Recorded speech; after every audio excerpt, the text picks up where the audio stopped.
Today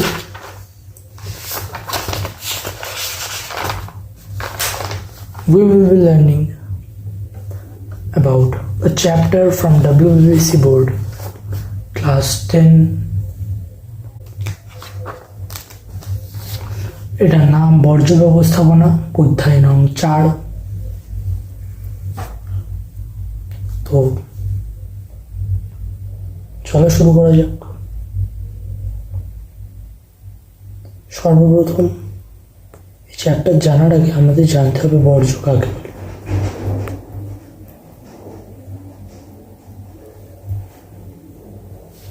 তো বর্জ্য বলতে বোঝায় দৈনন্দিন কাজের পর প্রয়োজনের অতিরিক্ত বাতিল ও অপাতভাবে ব্যবহারের অযোগ্য অবাঞ্ছিত যেসব কঠিন তরল ও গ্যাসীয় দ্রব্য পরিত্যাগ করা হয় তাদেরকে।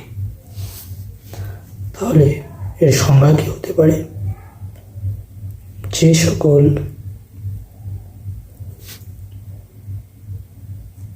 পদার্থ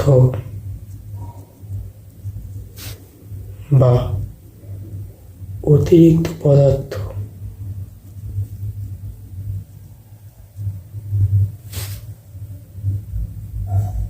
আপাতভাবে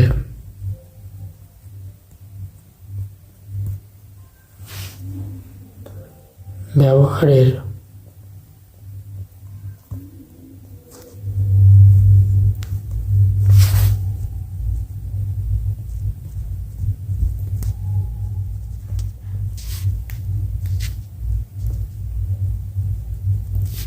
অযোগ্য হয়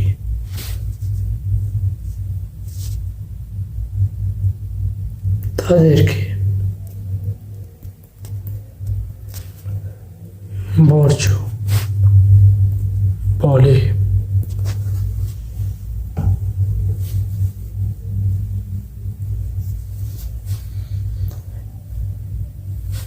বর্জ্যকে ইংরেজিতে ওয়েস্ট বলে।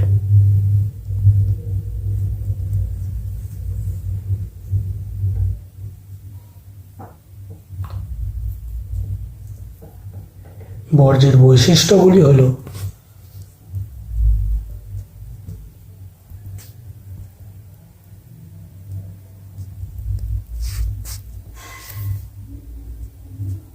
এক,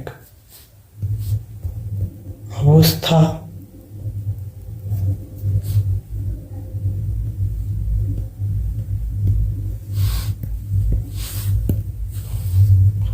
দুই,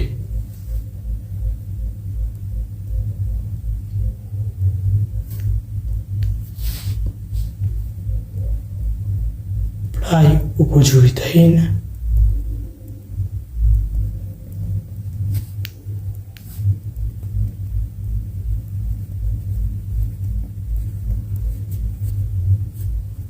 ও দূষণ।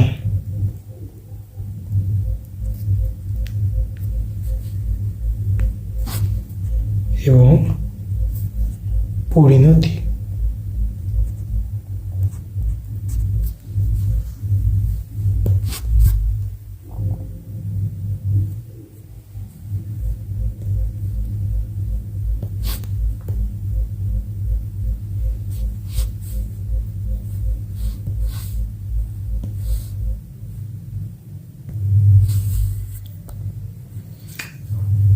বর্জ্য সাধারণত বা স্বাভাবিকভাবে 3 প্রকারের হয়, যথা কঠিন, তরল ও গ্যাসীয়।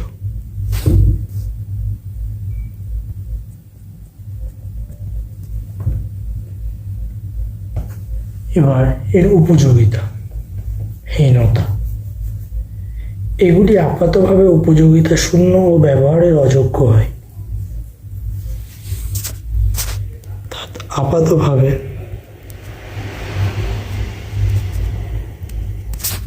ব্যবহারের অযোগ্য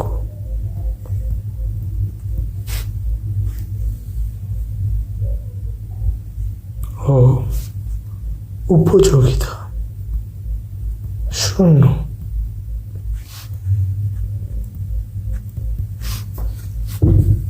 এবার দূষণ।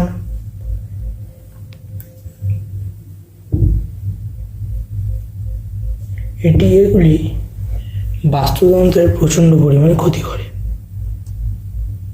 বাস্তুতন্ত্রের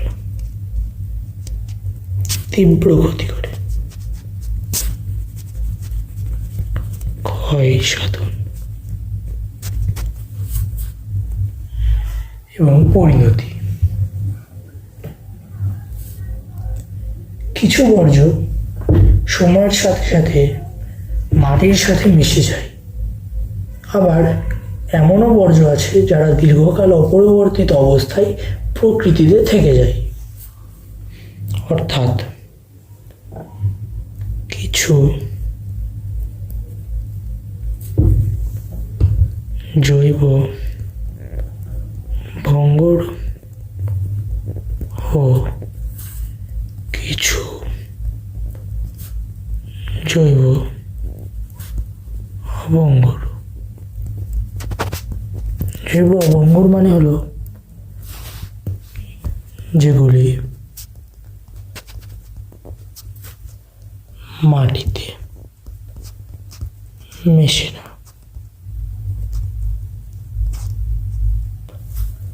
ও জৈব ভঙ্গুর হলো যেগুলি মাটিতে মেশে।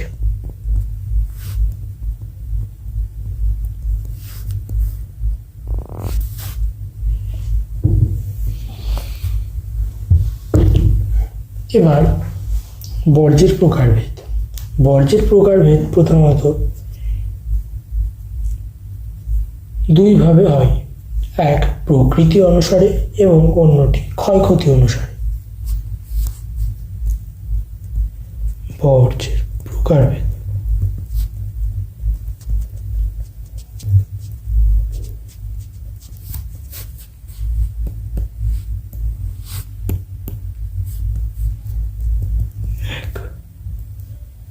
প্রকৃতি অনুসারে।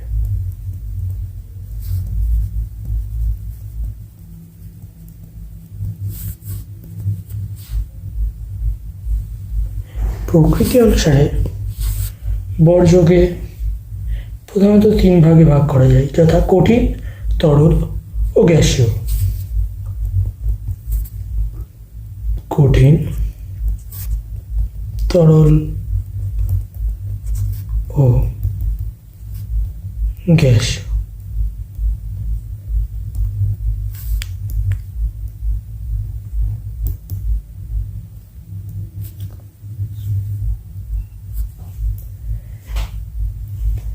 এবার পৃথিবীতে বা পরিবেশে সবচেয়ে বেশি পরিমাণ বর্জ্য আছে কঠিন বর্জ্য, সর্বাধিক।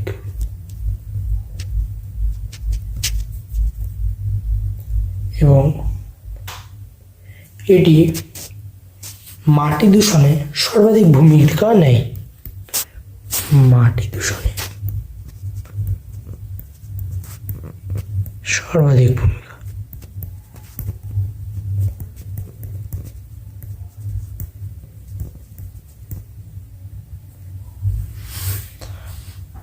তারপর তরল বর্জ্য।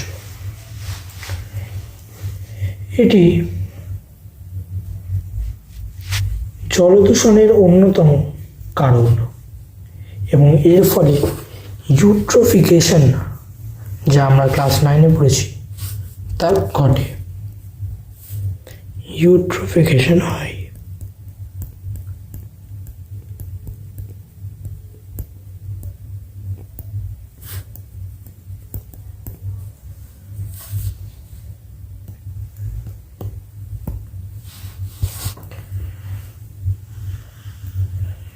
এবার গ্যাসীয়। গ্যাসীয় বর্জ্য স্বাভাবিকভাবেই বিষাক্ত বা বিষহীন হয়। সরাসরি বায়ুতে এরা মিশে বায়ু দূষণ ঘটায়। এর সংজ্ঞা যদি বলতে হয় তবে বলা যেতে পারে যে কঠিন ও তরল বর্জ্যের পচন, যানবাহন, কলকারখানা, তাপবিদ্যুৎ কেন্দ্র থেকে নির্গত যেসব গ্যাসীয় অবস্থার পদার্থ পরিবেশের প্রভূত ক্ষতি করে তাদের গ্যাসীয় বর্জ্য বলে। আমি এটা লিখছি না। If you want you can write it by yourself. প্রধান বায়ু দূষণের কারণ।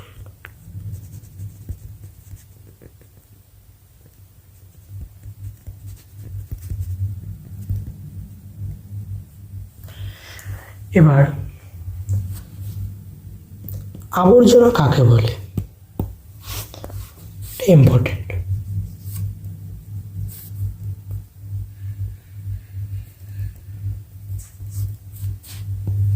আবর্জনা হলো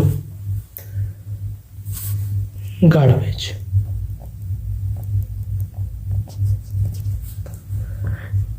আবর্জনার সংজ্ঞা হলো যেসব আর্দ্র দুর্গন্ধ নির্গত হয়,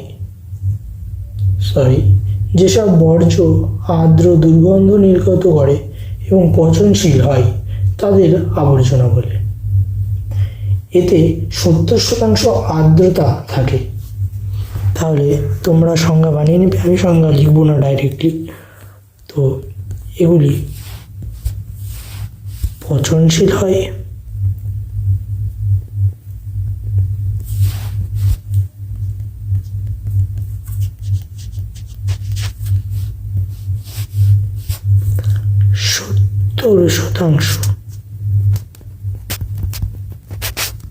আর্দ্রতাযুক্ত হয়,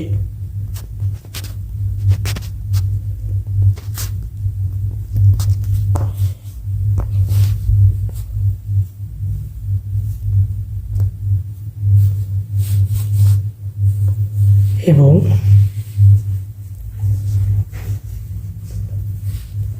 দুর্গন্ধ নির্গত করে।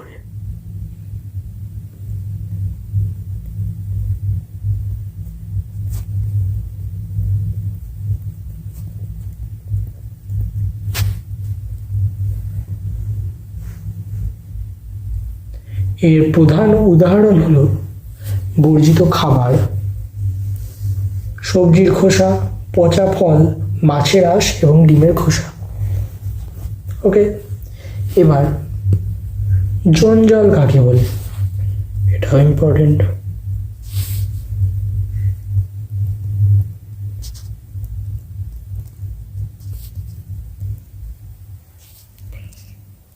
একে রাবিশ বলা হয়।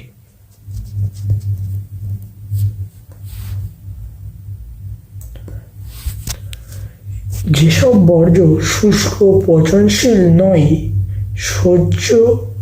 সহজে দাহ্য হয় তাদের জঞ্জাল বলে।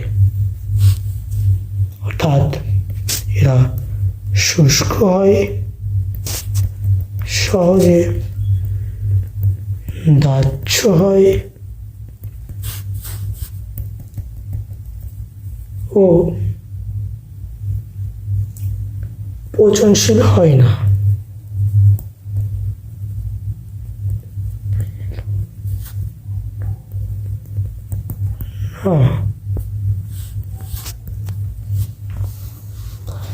এদের আর্দ্রতার পরিমাণ থাকে 25%। 25% আর্দ্রতা বিশিষ্ট।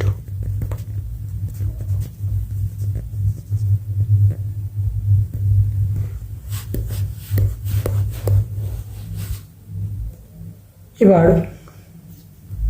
আমরা কিছু ফ্যাক্টস জানবো যেগুলো এই চ্যাপ্টারের জন্য ইম্পর্টেন্ট।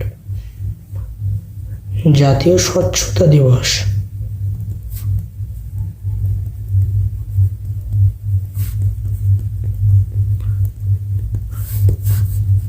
কবে পালিত হয়? এটা হবে, ক্যান ইউ গেস?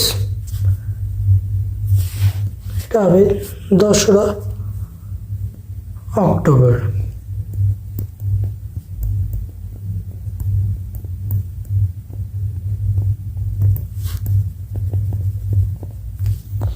তারপর ক্লিন সিটি পরিকল্পনা,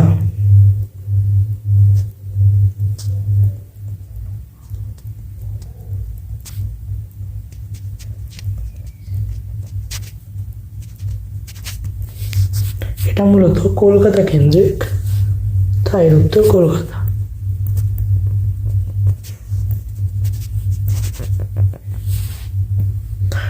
এবং বিপজ্জনক বর্জ্যবিধি।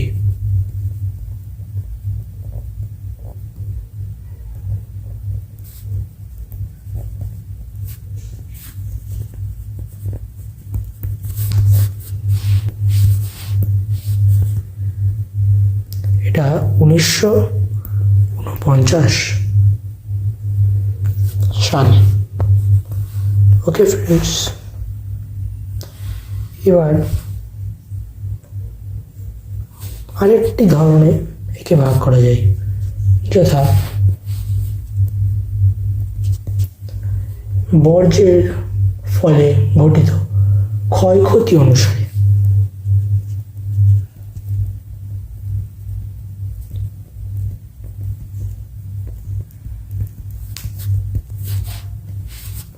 ক্ষয়ক্ষতি অনুসারে একে 3 ভাগে ভাগ করা যায়।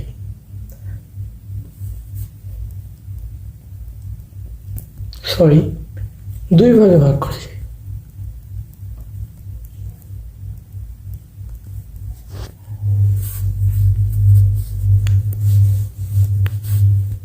সেগুলো কি কি? এক হলো বিষাক্ত বর্জ্য ও অপরটি বিষহীন বর্জ্য। বিষাক্ত বর্জ্য হলো সেই সকল বর্জ্য যারা মানুষ সহ সমস্ত জীবের বিপাকীয় কাজকর্মে ব্যাঘাত ঘটিয়ে নানা রোগ সৃষ্টি করে এবং মৃত্যুও ঘটাতে পারে। এদের প্রকৃত উৎস হলো রাসায়নিক কারখানা এবং পারমাণবিক কেন্দ্রের কাছে উপস্থিতি।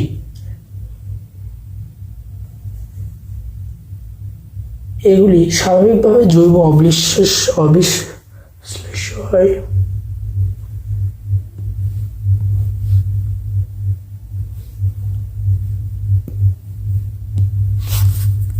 তাহলে এরা হয় জৈব অবিশ্লেষ্য, কমা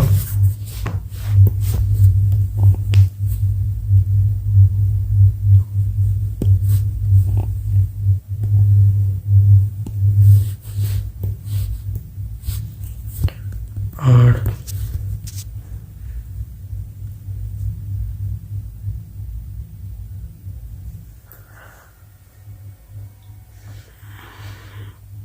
জীবকুলের জন্য ক্ষতিকারক।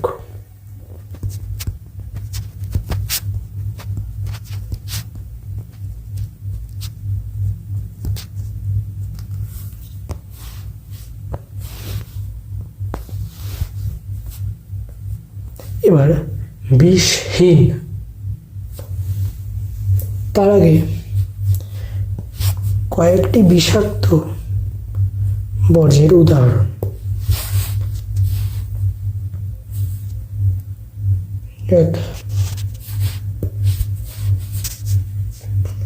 সীসা, ক্যাডমিয়াম, পারদ, আর্সেনিক, ডাইঅক্সিন, অ্যাসবেস্টস ইত্যাদি বিষাক্ত বর্জ্য।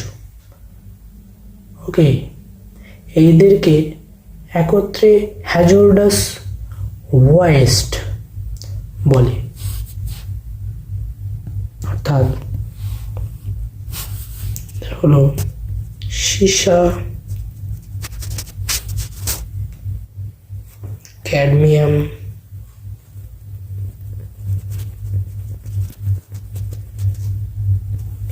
পারদ, আর্সেনিক, ডাইঅক্সিন,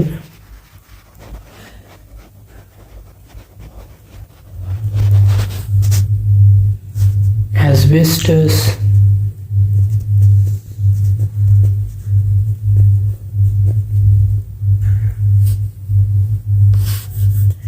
এদেরকে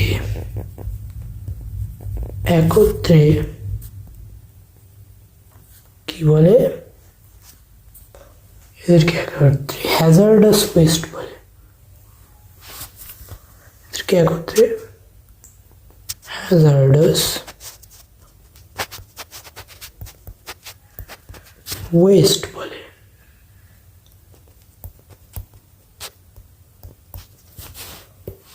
এটা ইম্পর্টেন্ট।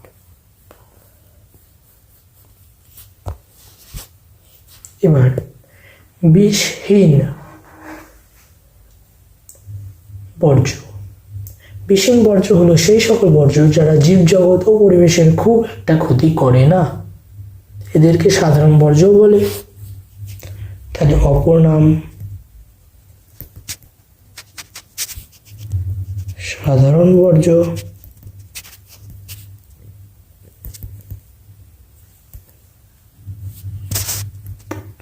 প্রথম বৈশিষ্ট্য হলো এরা পরিবেশের কোনো ক্ষতি করে না বা খুব কম ক্ষতি করে। এরা পরিবেশের কম ক্ষতি করে।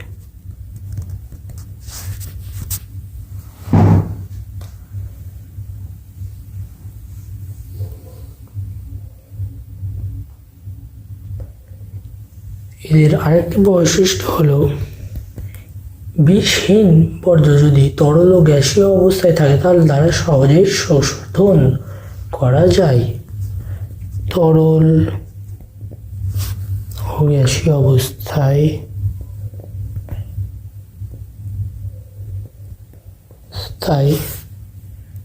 সহজেই শোধন করা যায়, শোধনযোগ্য।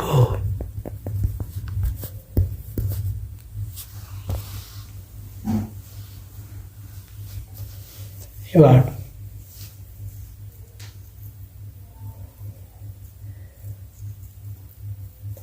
আরেকটি বিশেষভাবে বর্জ্যকে ভাগ করা যায়, সেটা হলো এর প্রকৃতির সঙ্গে প্রতিক্রিয়ার ভিত্তিতে।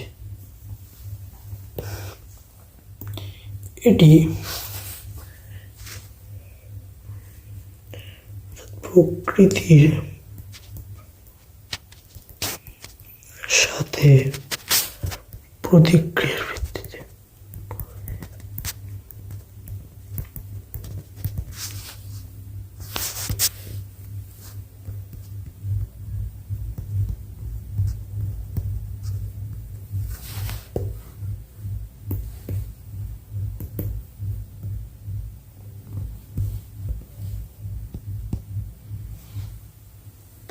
প্রকৃতির সাথে এদেরকে দুই ভাগে ভাগ করা যায়, যথা জৈব ভঙ্গুর বর্জ্য, জৈব ভঙ্গুর বর্জ্য ও জৈব অভঙ্গুর বর্জ্য।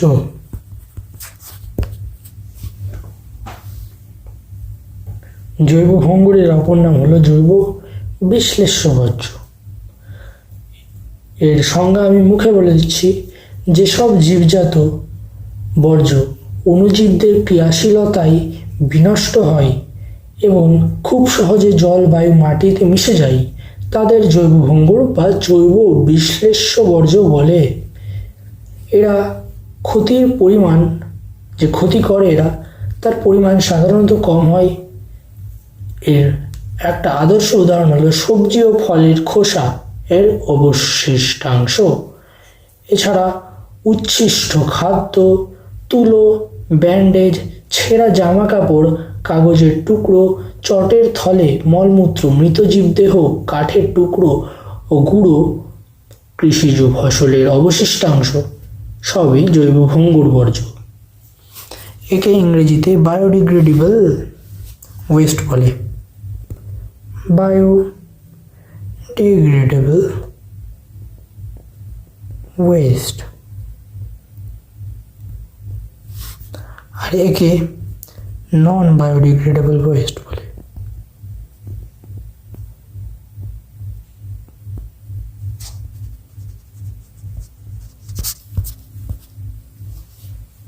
তো জৈব অভঙ্গুর বর্জ্য কাদের বলে?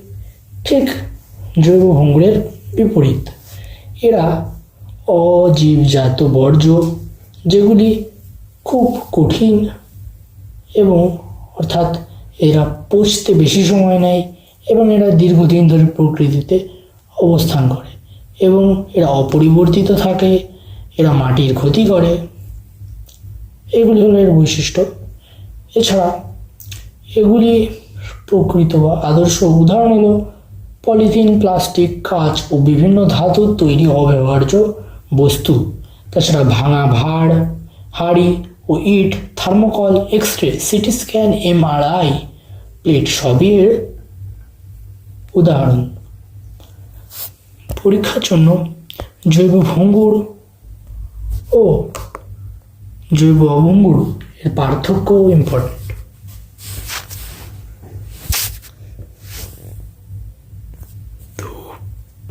জৈব ভঙ্গুর ও জৈব অভঙ্গুর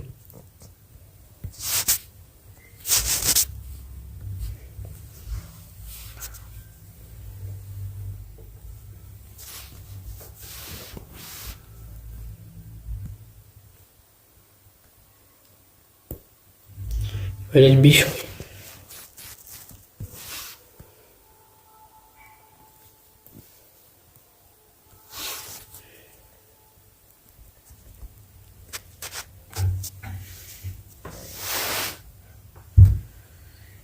বিষয় হলো উৎস, অণুজীব ও পরিণতি।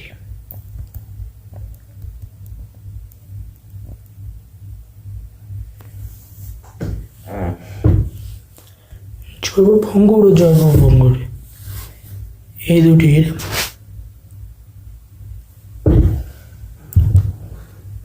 মধ্যে পার্থক্য উৎসর দিক থেকে হলো বলা যেতে পারে যে এটি উদ্ভিদ ও প্রাণী থেকে সৃষ্টি হয়, অর্থাৎ জৈব ভঙ্গুর উদ্ভিদ ও প্রাণী থেকে সৃষ্টি হয় এবং মূলত কৃষি ও গৃহস্থালী থেকে জৈব ভঙ্গুর বর্জ্য উৎপন্ন হয়।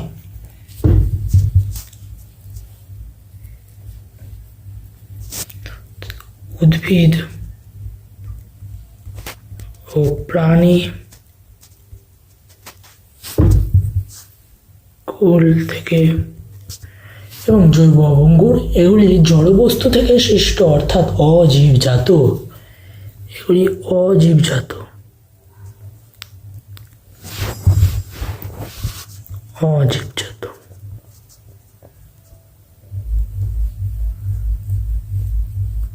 এর উৎস হল খনি, অধাতু, ধাতু, শিল্প,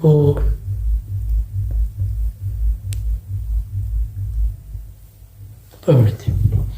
এবার অণুজীব। জৈব ভঙ্গুরের অণুজীব বিভিন্ন ছত্রাক দ্বারা এরা বিয়োজিত হতে পারে, ফলে এরা পচনশীল। ছত্রাক, ব্যাকটেরিয়া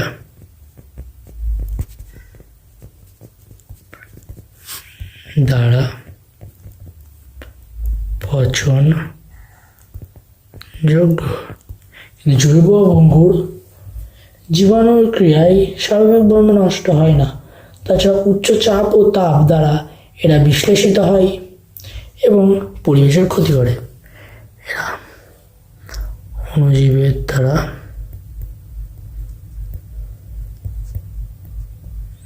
দ্বারা বিশ্লেষিত হয় না। তাছাড়া এরা পরিবেশের ক্ষতি করে।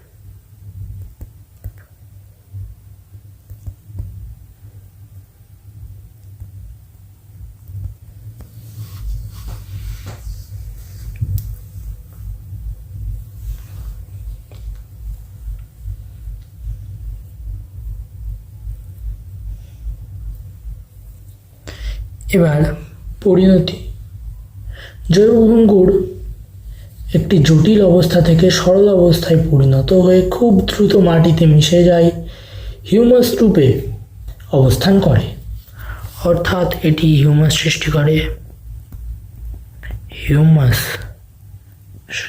করে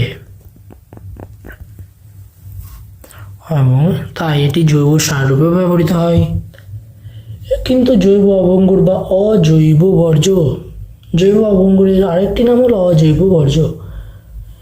এটি জটিল অবস্থায় থাকে এবং তাই কোনো পরিবর্তন হয় না এবং দীর্ঘকাল মাটিতে অপরিবর্তিত থেকে যায়।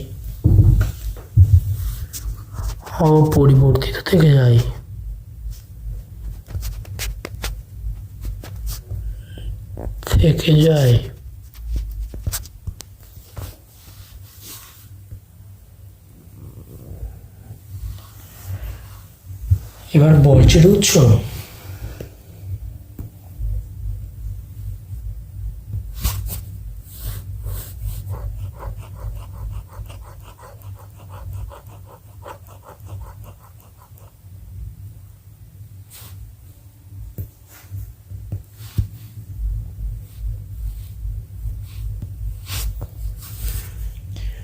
বর্জ্যের উৎস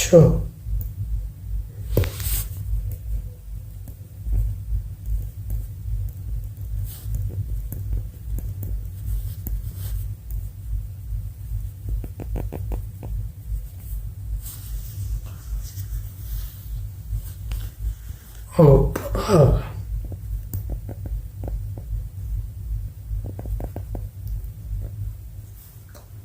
বর্জ্যের উৎস, বর্জ্যের উপাদান ও ব্যবহারকে কেন্দ্র করে বর্জ্যের উৎস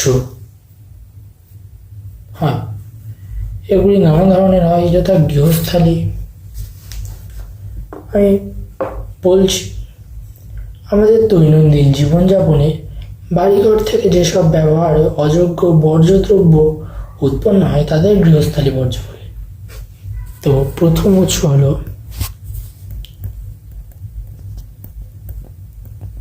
গৃহস্থালী বর্জ্য।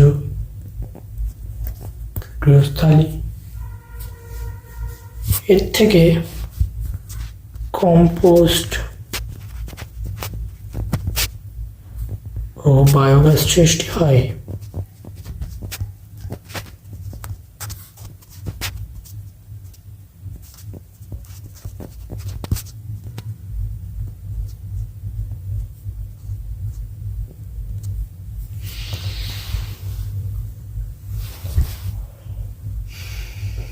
মূলত জৈব ভঙ্গুর হয়, কিন্তু কঠিন তরল ও গ্যাসীয় প্রকৃতির হয়।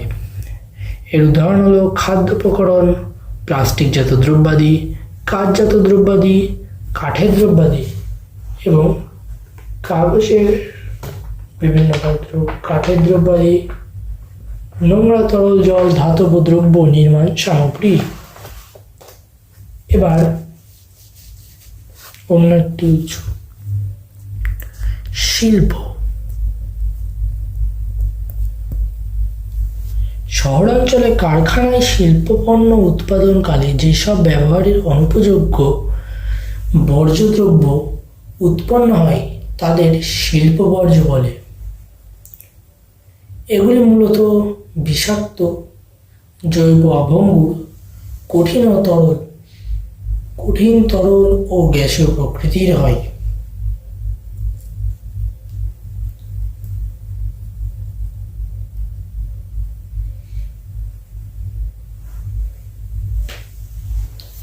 এরা পরিবেশের দূষণ ঘটায় সর্বাধিক।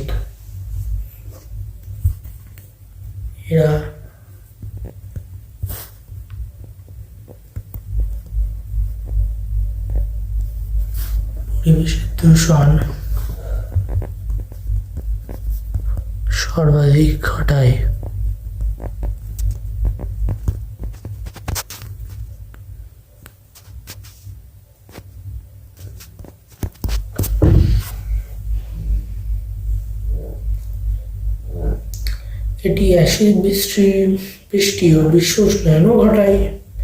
শিল্প উৎপাদনের প্রকৃতি অনুসারে বর্জ্যের চরিত্র বদলে যায়, তবে অধিকাংশ ক্ষেত্রে ভারী ধাতু, রাসায়নিক দ্রব্য, গ্রিনহাউস গ্যাস, অ্যারোসোল, নোংরা জল নির্গত হয়। এবার এর উদাহরণের অন্তর্ভুক্ত হলো তেল শোধন ও পেট্রো রসায়ন শিল্পের বিভিন্ন জিনিস, সেটা হাইড্রোকার্বন, ফেনল, চর্বি, জ্বালানি তেল, নোংরা, N2O, SO2, sulphur dioxide, carbon monoxide, CO।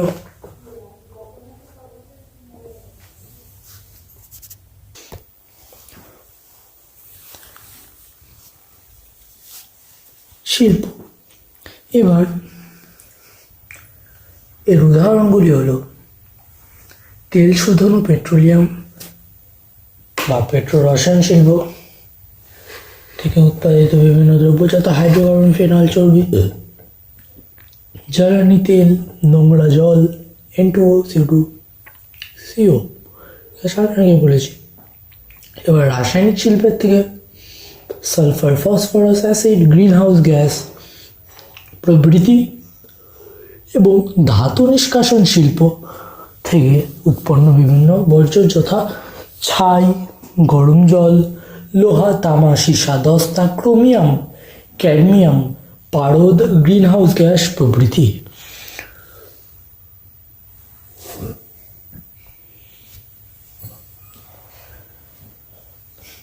এবার এছাড়াও সিমেন্ট ও অ্যাসবেস্টস শিল্প। আমি তো আপনাদের দেখাচ্ছি হোয়াট ইজ অ্যাসবেস্টস শিল্প। Let me show you.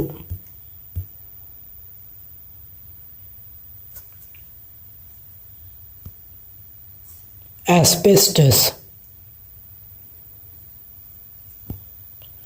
তো asbestos is a natural mineral that was used in many industries because of its fireproof and heat-resistant properties. However, exposure to asbestos can cause serious health issues, including cancer. Now, I guess asbestos এর অর্থ আপনাদের কাছে একদমই clear. ওকে, তো asbestos শিল্প থেকে উৎপন্ন বিভিন্ন কঠিন কণা, এছাড়া খাদ্য প্রক্রিয়াকরণ শিল্প থেকে উৎপন্ন উদ্ভিদ ও প্রাণীজ দ্রব্য,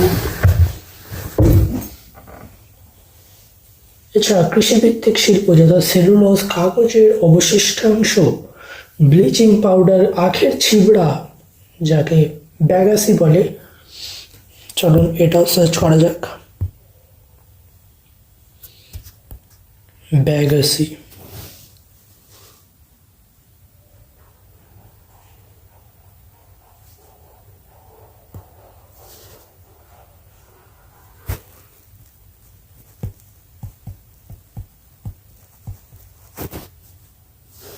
Okay, it was not able to detect.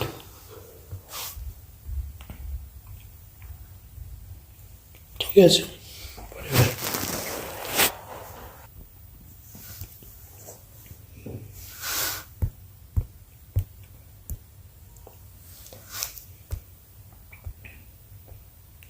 এবার শিল্পে হলো এবার বৈদ্যুতিন শিল্প, ইলেকট্রনিক্স বর্জ্য বা বর্জ্য কাকে বলে? তো আমরা দৈনন্দিন জীবনে বিভিন্ন রকমের কম্পিউটার, ইলেকট্রনিক্স পাসপত্র প্রভৃতি বিভিন্ন জিনিস ইউজ করি, এদেরকে ইলেকট্রনিক্স বর্জ্য বলে যখন এরা আর ব্যবহার্য হয় না আপাতভাবে। কম্পিউটার, সিডি, সেলফোন, টিভি, বৈদ্যুতিন যন্ত্রাংশ এর উদাহরণ। এবার সিমেন্ট ও অ্যাসবেস্টস শিল্প বলেছি কৃষিভিত্তিক শিল্প, সেলুলোজ, কাগজের অবশিষ্টাংশ প্রভৃতি এগুলো হলো কৃষিভিত্তিক। আচ্ছা,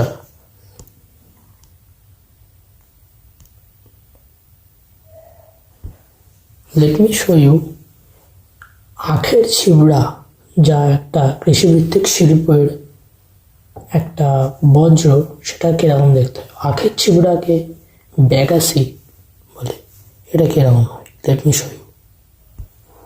তো ব্যাগাসি হলো আগে চিবড়া। এবার চলে আসি আমরা বিদ্যুৎ শিল্পে।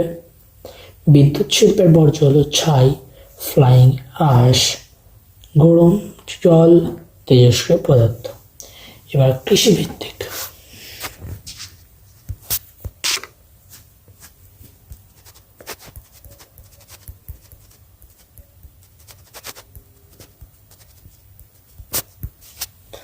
কৃষিভিত্তিক এর গ্রামাঞ্চলে চাষবাস ও পশুপালন থেকে যেসব ব্যবহারের অযোগ্য বর্জ্যদ্রব্য উৎপন্ন হয় তাকেই কৃষিকাজে উৎপন্ন দ্রব্য বলে। এগুলি মূলত জৈব ভঙ্গুর হয়। ঠিক আছে, প্রথম বৈশিষ্ট্য জৈব ভঙ্গুর।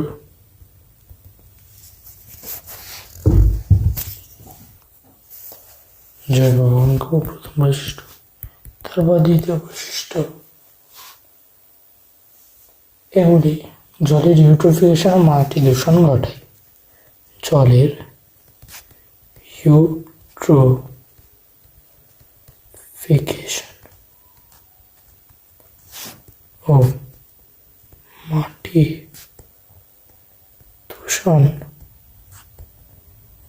ঘটায়।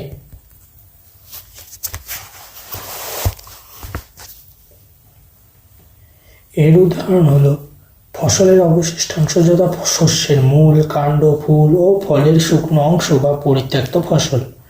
তাছাড়া পশুর মলমূত্র, গৃহপালিত গরু, মহিষ, ছাগল, শূকর, মুরগির মলমূত্র, এগুলো সবই কৃষিকাজের বর্জ্য পদার্থ। তাছাড়া পোড়ানো ও পচন, ছাই, হাইড্রোজেন সালফাইড, মিথেন, অ্যামোনিয়া প্রভৃতিও এর অন্তর্ভুক্ত।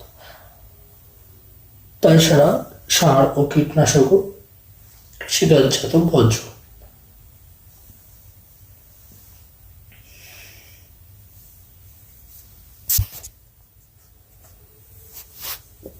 এবার পৌরসভা থেকে বর্জ্য। পৌরসভা, তো পৌরসভা বর্জ্য কি? শহর ও নগরাঞ্চলে বাড়িঘর, হাউজিং কমপ্লেক্স, বাণিজ্যিক কেন্দ্র ও খাটাল থেকে যেসব ব্যবহারের অযোগ্য বর্জ্যদ্রব্য উৎপন্ন হয় তাদের পৌর বর্জ্য বলে। কি? শহর, নগরাঞ্চলে বাড়িঘর, হাউজিং কমপ্লেক্স, বাণিজ্যিক কেন্দ্র ও খাটাল থেকে যেসব ব্যবহারের অযোগ্য বর্জ্য দ্রব্য উৎপন্ন হয় তাদের পৌর বর্জ্য বলে। এক কথায় কি বলে? পৌরসভা কি উৎপন্ন করে? পৌর বর্জ্য।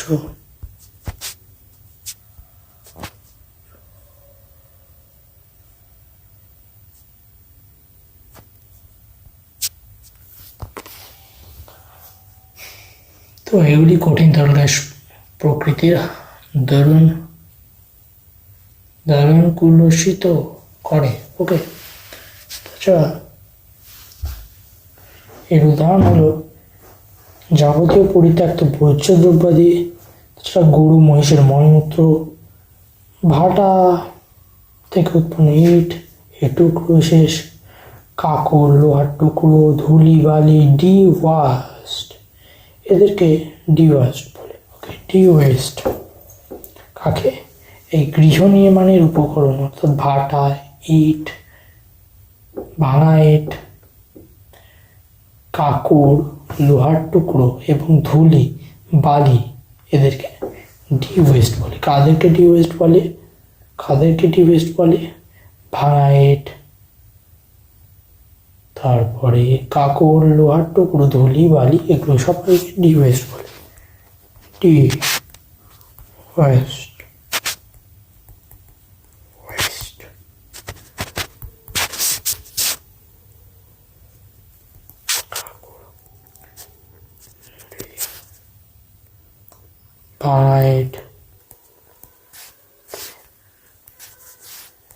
বাড়ি নির্মাণের উপকরণ, কাঁচামাল, কাঁচামাল।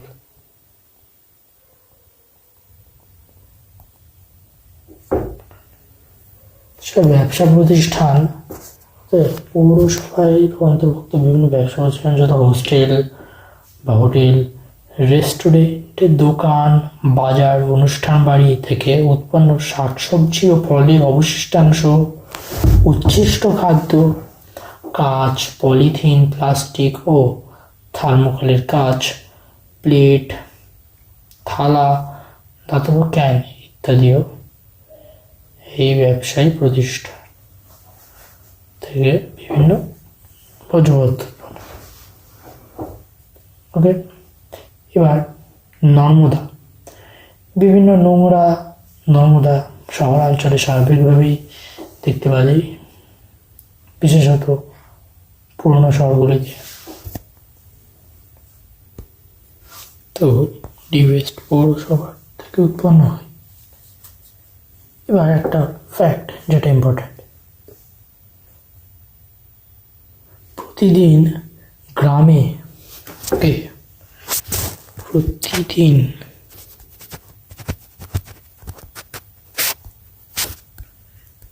গ্রামে 300 গ্রাম প্রতিজন এবং শহরে 500 গ্রাম প্রতিজন বর্জ্য উৎপন্ন হয়।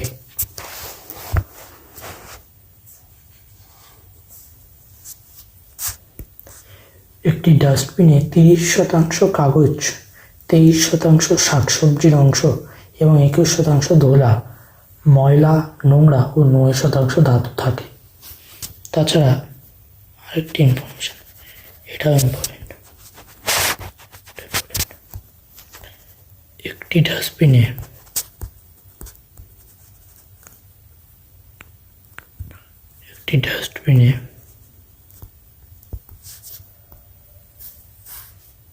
কি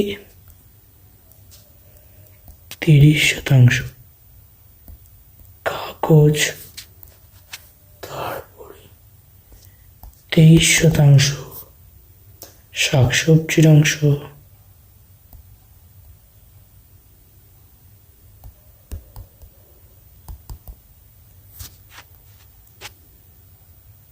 21% ধুলা,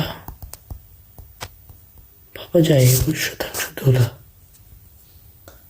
এবং 9%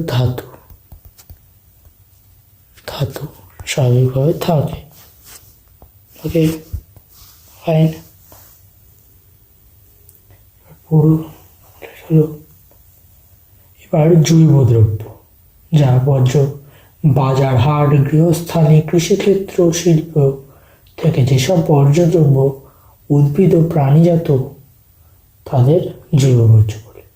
অর্থাৎ স্বাভাবিকভাবে উদ্ভিদ ও প্রাণীজাত যে সকল বর্জ্য তাদেরকে জৈব বর্জ্য বলে। ক্লিয়ার? জৈব বর্জ্য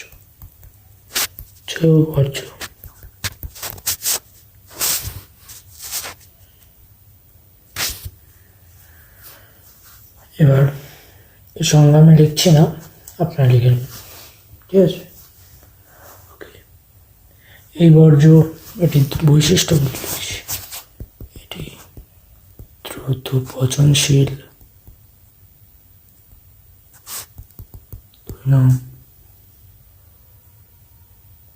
এটি মাটির উর্বরতা বাড়ায়,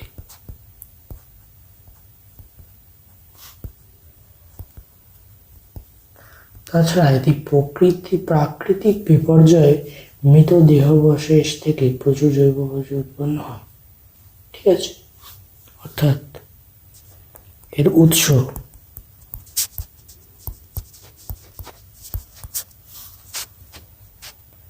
মৃত দেহাবশেষ হলো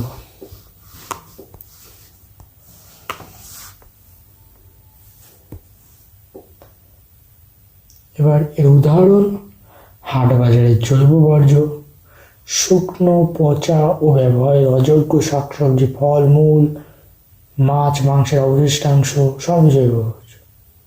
তাছাড়া গৃহস্থালির জৈব বর্জ্য আছে, যেমন খাদ্য উপকরণ, উচ্ছিষ্ট খাদ্য, কাগজ খণ্ড, কাচের দ্রব্যাদি সবই।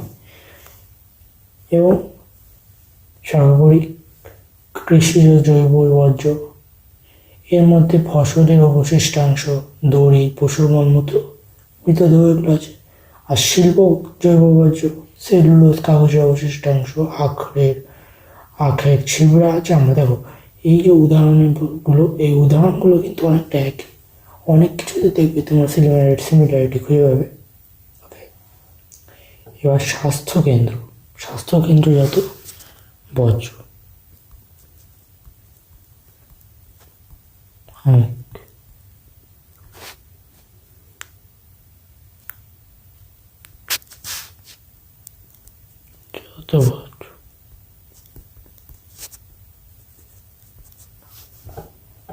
হাসপাতাল, নার্সিংহোম, ডিসপেন্সারি, স্বাস্থ্যকেন্দ্র, প্যাথোলজি, পলিক্লিনিক থেকে যেসব অবাঞ্ছিত ও অপরিত্যক্ত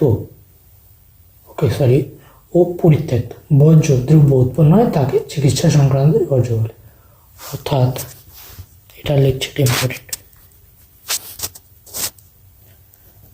হাসপাতাল থেকে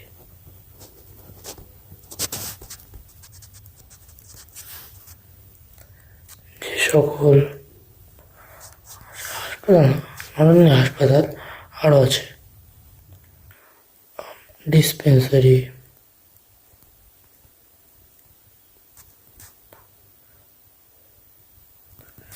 পলিক্লিনিক,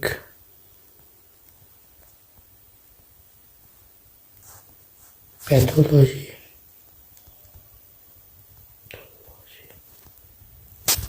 প্রভৃতি থেকে যে পরিত্যক্ত ও অবাঞ্ছিত বর্জ্য উৎপন্ন হয় তাকে স্বাস্থ্যকেন্দ্রজাত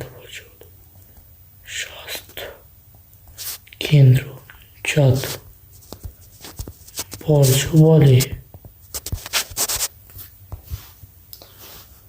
এবার এগুলিকে চিকিৎসা এর অপর নাম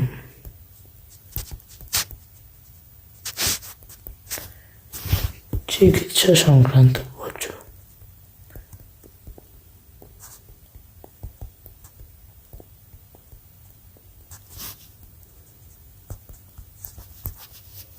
ওকে, তাছাড়া এবার এই স্বাস্থ্যকেন্দ্রজাত বর্জ্যের মধ্যে দুটি শ্রেণী আছে, এক সংক্রামক বর্জ্য এবং অন্যটি অসংক্রামক বর্জ্য।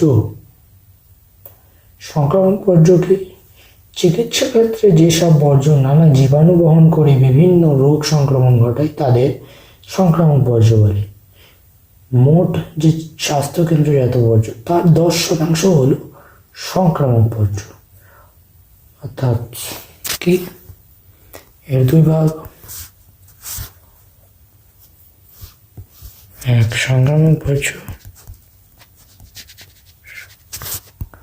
অন্যটি অসংক্রামক।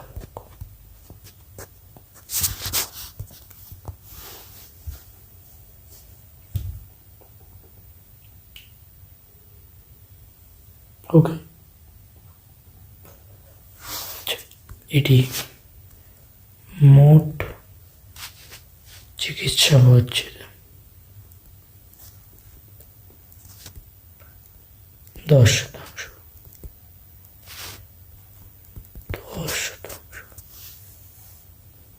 তাছাড়া অসংক্রামক বর্জ্য কি?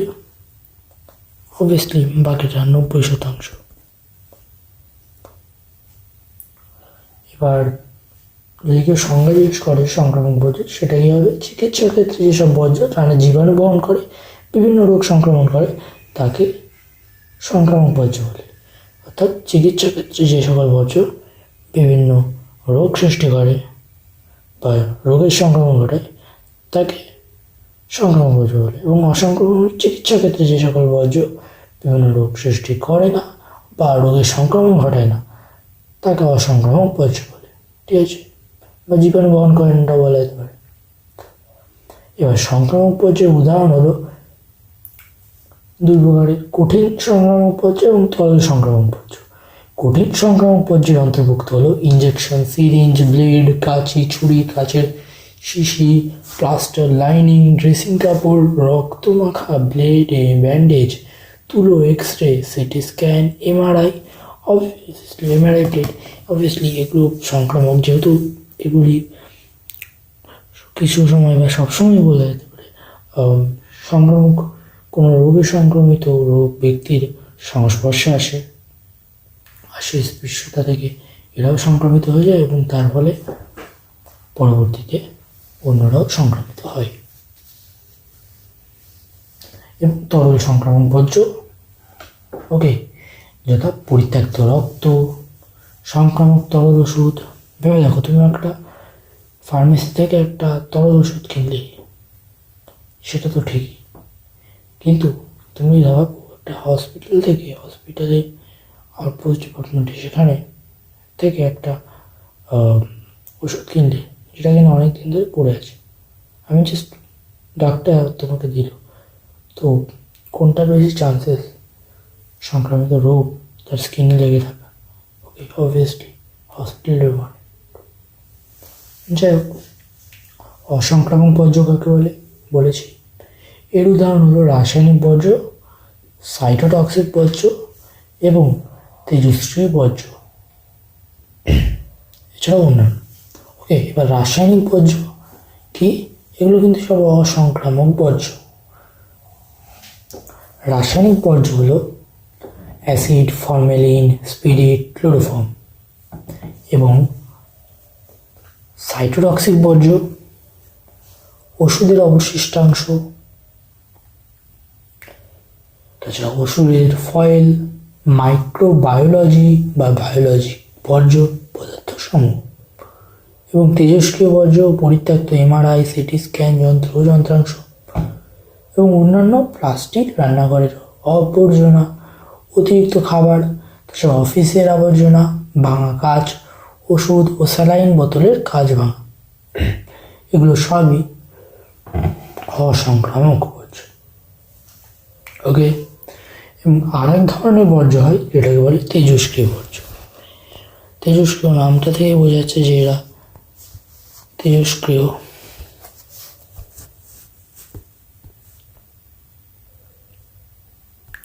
7 নম্বর তেজস্ক্রিয়।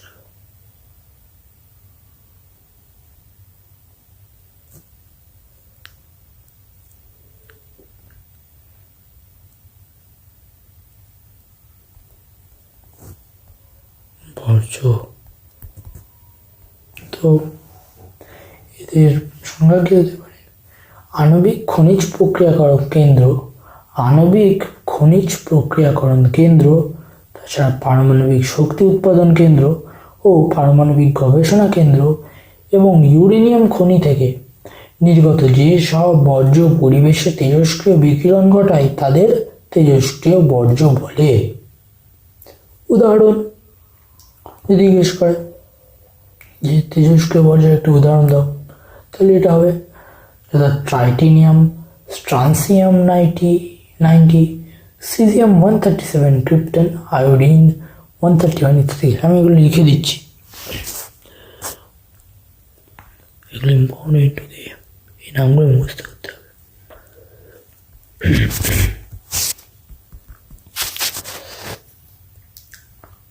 ট্রাইটিয়াম,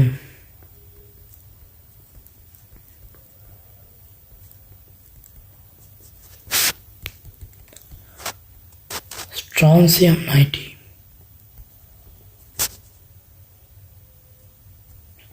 strontium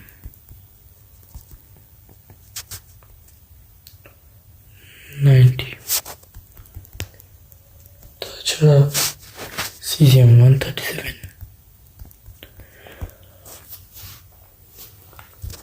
Cesium-137. Okay. 4 number, Krypton 85,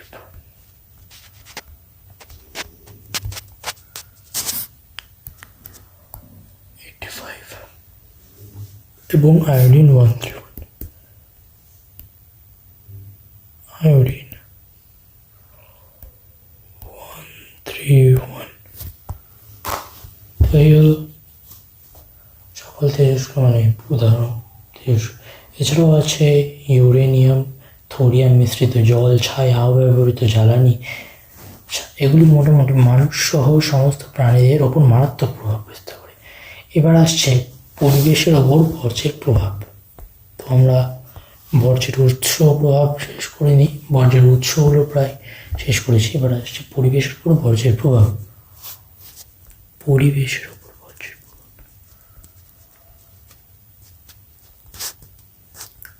বর্জ্যের এই পিডিএফটা তোমরা ডেসক্রিপশনে পেয়ে যাবে। If you want to download it you can. বর্জ্যের প্রভাব। আর হ্যাঁ বন্ধুরা, if you are interested in getting videos of this kind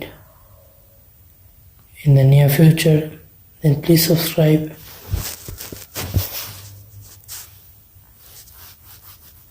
পরিবেশের ওপর বর্জ্যের প্রভাব। আর হ্যাঁ, যদি কোনো সাজেশন থাকে তাহলে তুমি নিশ্চয়ই কমেন্ট সেকশনে সেটা লিখতে পারো। Nothing to worry about. Okay, পরিবেশের উপর বর্জ্যের প্রভাব। আমরা জানি বিভিন্ন উৎসের বিভিন্ন বর্জ্য প্রত্যক্ষ পরোক্ষভাবে পরিবেশের ক্ষতি করে। তার মধ্যে কিছু উদাহরণ আমাদের জানতে হবে, যেমন জল দূষণ, মাটি দূষণ, বায়ু দূষণ, প্লাস্টিক দূষণ, দৃশ্য দূষণ। জানি দৃশ্য দূষণটা নতুন জিনিস, তোমরা দেখো স্বাস্থ্য অবনতি।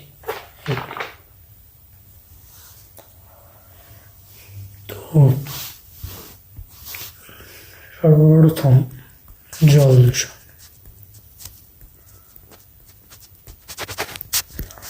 জল দূষণ শহরের নর্মদা ও কলকারখানায় নোংরা ও বিষাক্ত জল সরাসরি নদী, জলাভূমি ও সমুদ্রে মিশে যায়।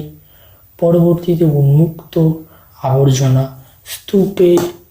স্তূপে জৈব দ্রব্যগুলি পচে গিয়ে ক্ষতিকারক রাসায়নিক পদার্থ উৎপন্ন হয়।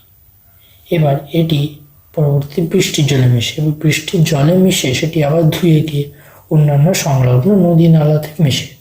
এইভাবে নদীর মাধ্যমে বা জলাধারের মাধ্যমে এই সকল প্লাস্টিক আবর্জনার বহন কাজ চলতে থাকে এবং ফলে আমাদের পরিবেশের সামগ্রিক দূষণ ঘটে।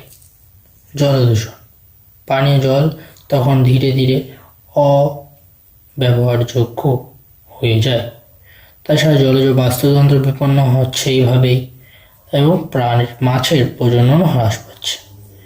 এছাড়া আমাশা তথা পেটের রোগও দেখা যাচ্ছে এই জলদূষণের প্রভাবে। তো ফ্রেন্ডস, এই কারণেই জল দূষণের তাৎপর্য বুঝে আমাদের জল দূষণ কমানো উচিত। নিশ্চয়ই আশা করব তোমরা জল দূষণ কমাতে উদ্যোগী হবে। এবার মাটি দূষণ।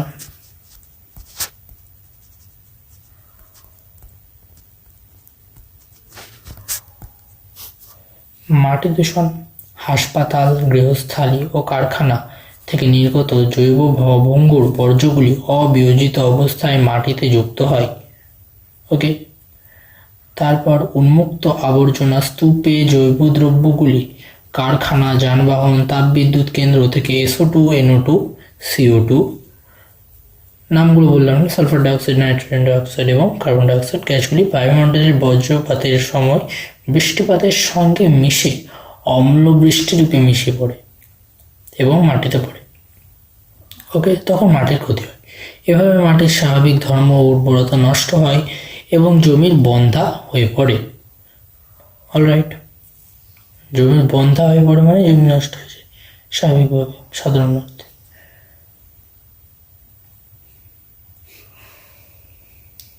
ঠিক আছে, হলো।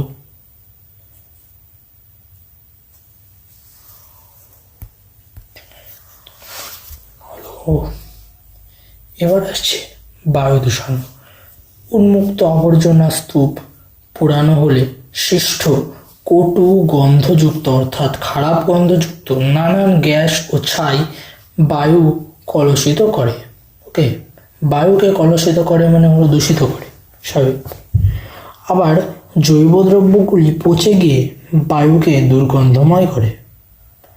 এবার কলকারখানা, তাপবিদ্যুৎ কেন্দ্র ও যানবাহন সরাসরি গ্রিনহাউস গ্যাস, ছাই, কার্বন কণা, বাষ্প, বায়ুতে যুক্ত করে বায়ু দূষিত করে ভূ উষ্ণায়ন ঘটায়।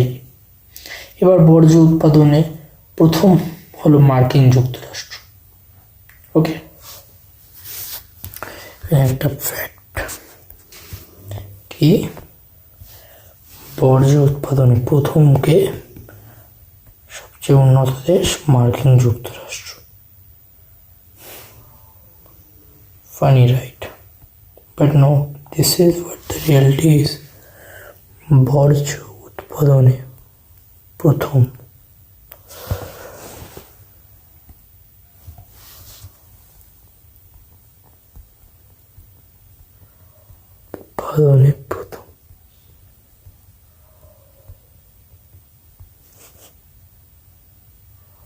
আমেরিকা যুক্তরাষ্ট্র আমি লিখছি না, তার বদলে আমি ইউএস লিখছি। ঠিক আছে,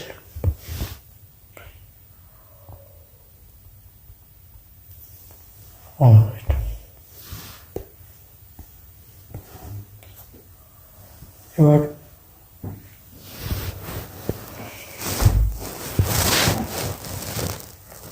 বায়ু দূষণ। উন্মুক্ত আবর্জনা স্তূপ পোড়ানো হলে সৃষ্ট কটু গন্ধ নানান গ্যাস ও ছাই বায়ু কলুষিত করে। আবার জৈব দ্রব্যগুলি পচে গিয়ে বায়ুকে দুর্গন্ধময় করে। এবার কলকারখানা, তাপবিদ্যুৎ কেন্দ্র ও যানবাহন সরাসরি গ্রিনহাউস গ্যাস, ছাই, কার্বন কণা, বাষ্প, তাপ বায়ুতে যুক্ত করে বায়ু দূষিত করে ভূ উষ্ণায়ন ঘটায়। ঠিক আছে, হলো বায়ু দূষণ। এই হলো বায়ু দূষণ, আর কিছু নেই।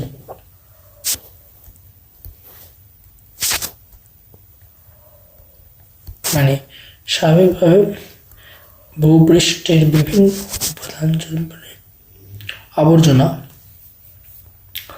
যখন পোড়ানো হয় তখন দূষিত বিভিন্ন পদার্থ বের হয়। তাছাড়া এর মধ্যে অনেক গ্রিন হাউস গ্যাস থাকে, ছাই, কার্বন কণা, এগুলো যেগুলি আমাদের বায়ুমণ্ডলের পক্ষে খুবই খারাপ। আর তাছাড়া এগুলি দুর্গন্ধযুক্ত হয়।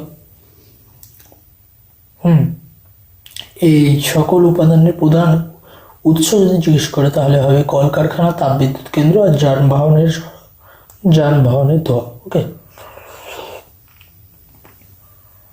এবার আসছে প্লাস্টিক দূষণ।